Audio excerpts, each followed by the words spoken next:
Puncture आई हो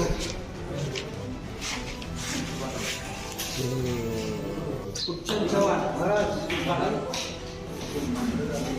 चलो video बना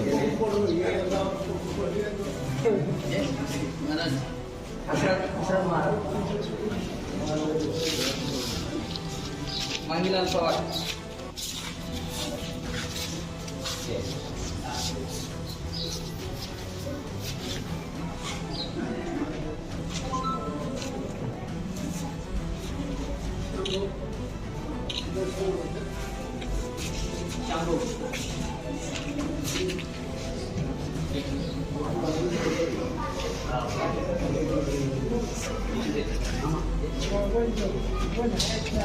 और सभी बाबा जी के साथ पधारे हुए मान्यगण उनका भी स्वागत दास की ओर से हो रहा है, सबका उसका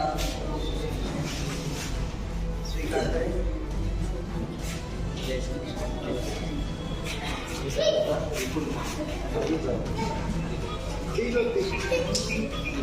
हरि ओम हरि ओम शंकर बाबू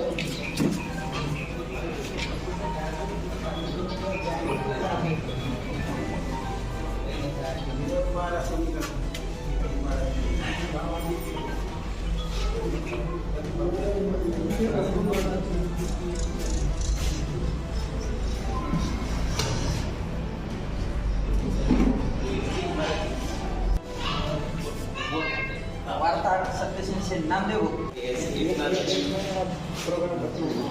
महाराज जी का प्रोग्राम बना रहे हैं। क्या प्लान है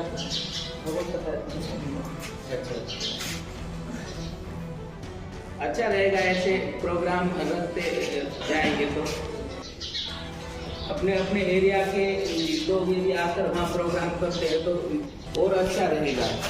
एक तो ब्रजवास मिलेगा, जितने लोग वहाँ रहेंगे आएंगे कथा में उसका ब्रजवास मिलेगा, जहाँ भगवान ने जन्म लिया, भगवान श्री कृष्ण ने जहाँ जन्म लिया, जहाँ अनंत लीलाएं की।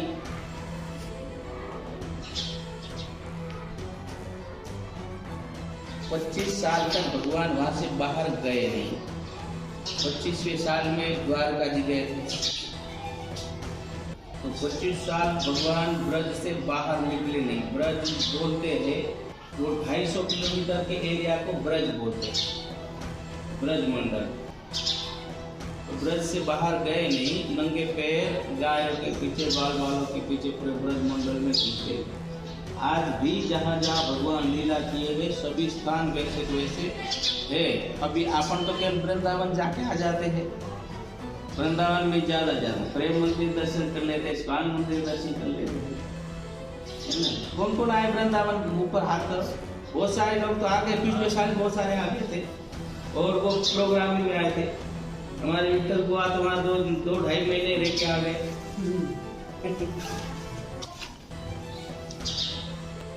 तो ऐसे ब्रज मंडल में रहने का यदि किसी भी बहाने से हम यदि 2-4-8 दिन रहने का यदि सौभाग्य हमको मिलता है तो उससे ज्यादा और आगे की बात कुछ नहीं हो सकती।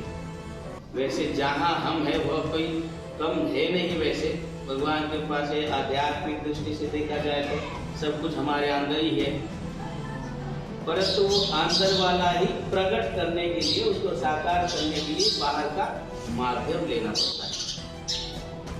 वृंदावन में भगवान लीला किए, ब्रज में भगवान लीला किए, हम मानसिकता तो बना लेते, पर वहां जाने के बाद प्रत्यक्ष हमको पता चलता है कि भगवान यहाँ पर लीला किए थे। और वो प्रत्यक्ष जब लीला भूमि का दर्शन होता है तो वो जो हम अंदर से एक रहता है हमारे अंदर, वो दृढ़ हो जाता है, फिर उसको उसमें शंका नहीं रहती। इसके लिए अच्छा है ना, आज तक बापूजी ने इतना अच्छा योग ला दिया कि 5 स्थान अपने को दे दिया। आज तक तो केवल सुनते ही थे, इसके पहले तो बहुत कम लोग जाके आए होंगे, और जो गया जाकर आ गया उसको लगा होगा मैं कहाँ जाकर आ गया, यहाँ कर तो बड़ा ये और स्वाभाविक है ही। पर आज इतना सरल कर दिया बापूजी ने, इतना एक मतलब नजदीक कर दिए, कोई दुनिया ही नहीं लगती। यहाँ 40 गांव से बैठो डायरेक्ट वहीं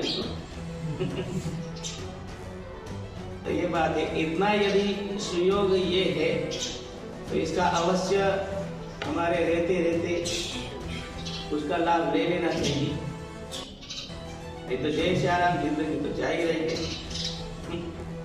कर लिया सो काम, भज लिया सो राम, बाकी जय श्याराम।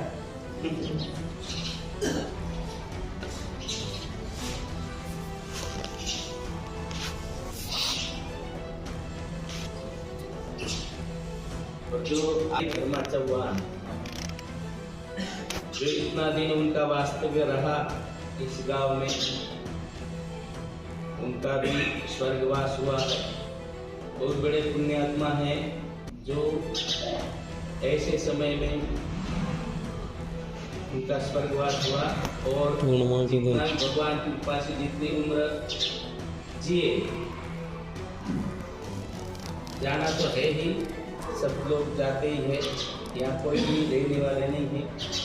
परंतु एक जो जाने की उम्र होती है उसमें यदि ये होता है तो वो एक समाधान कारक होता है कि भाई जी हाँ 2 दिन 2 दिन। क्योंकि शरीर के प्रति तो आसक्ति सबको होती है, तो कभी कोई नहीं चाहता है कि हम जाए, कौन चाहेगा। परंतु कोई बंधन नहीं, केवल हमें आत्माओं से हमें कुछ सीखना चाहिए। जो गए, आज हमें जो उनके गुण याद आ रहे हैं समझो, है ना, तो हमको ये सीखना चाहिए कि हमें क्या करना चाहिए। क्योंकि कर्म ही जीवित रहते हैं सब। तो कैसे कर्म की याद हमें आती है, ऐसे जो दिव्य आत्माएं जितने दिन हमारे बीच रहती है और जो जाने के बाद जो उनके कर्म हमको याद आते हैं ना, वो हमें सोचना चाहिए कि जो हमें उनके कर्म, अच्छे कर्म याद आते हैं, क्यों ना हम ऐसे कर्म करके यहाँ से जाए। क्योंकि हर व्यक्ति कुछ ना कुछ सीख देता है और हमेशा जो सीखने की वृत्ति रहती है।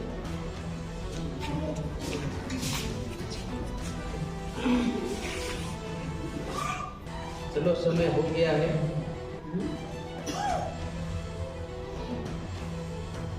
तो यही उस दिव्य आत्मा को आप हम यही उनको याद करके ही हम श्रद्धांजलि देकर, और ये जो सभा है यहाँ का जो जितना समय हम लोग बैठे हैं, इसका जो पुण्य बना होगा उस पुण्य का श्रेय हम उस दिव्य आत्मा को, बनी भाई धर्मा चौहान को, उस दिव्य आत्मा को हम ये क्षण का जो श्रेय बनेगा उस दिव्य आत्मा को हम समर्पित करते हैं कि उनकी आगे की गति, उनका रास्ता प्रशस्त हो। जय श्री